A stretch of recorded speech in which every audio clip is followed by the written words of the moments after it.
আমাদের বাড়িতে এটা কি হচ্ছে ছাদের সিঁড়িতে?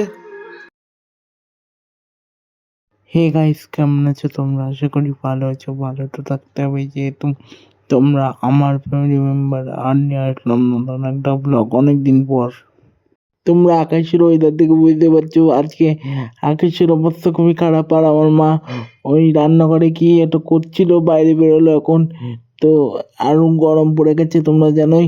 ঠান্ডা ঠান্ডা ওয়েদার হয়ে গেল আজকে। ভালোই লাগছে আজকের ওয়েদারটা। খুব একটা গরমও নেই, মানে আজকে গরমই নেই।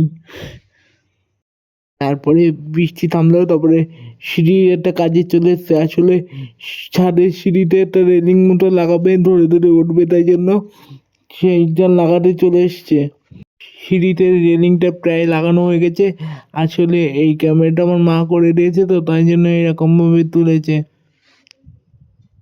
আজকের ভিডিওটা এই পর্যন্তই। তো যদি ভালো লেগে থাকে like, comment, share and subscribe করে দিও।